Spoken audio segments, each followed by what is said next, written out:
My name is Helen Frey. The date is February 18th, 2009. I am reading a story entitled Dad's Photograph. The little boy stares directly at the camera. His brow obscures the eye's lids, but the eyes pierce the distance between cameraman and child, and the look is unforgiving. The older boy beside him focuses on the photographer's shoes behind the tripod under the black covering which conceals the body of the camera. Neither boy is smiling, but that's not unusual. It's 1911, and children and adults alike didn't smile for the camera in the early 20th century. Alan's torn pocket flap hangs askew across the younger boy's sleeve. His striped jacket is buttoned at the neck. The button at his waist tugs at the material and adds to the shapelessness of the jacket. Walter's jacket is not tight, but it hangs at his hips as if all the world's detritus has found its way into his pockets. They are both in knickers, and they aren't picture perfect. The boys are being photographed by renowned child labor photographer Hine. The subjects are classified under boys, cannery workers, fishing industry, United States, Maine, Eastport. Walter is 8 years old, Alan is 9. The boy of 9 helps his mother pack in the Seacoast Canning Company, Factory Number 1. Walter's job is not as safe. He may or may not keep all his fingers, because at 8 years old, he swings a cleaver and removes the heads and tails of all the fish coming down his line.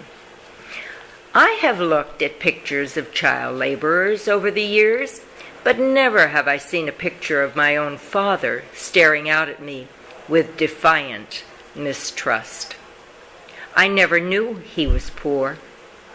There were clues. Bow legs are a sign. The absence of childhood photographs, another. Dad told us a story about the photograph that was never taken. The story was often repeated, and since Dad had a flair for adventure, I never doubted the tale.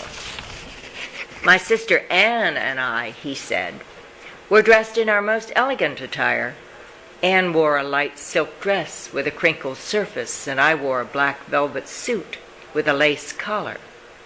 I was 4, and Anne 6, and we waited in the living room for the photographer to arrive. Mother cautioned us both to stay indoors away from the dust of the road.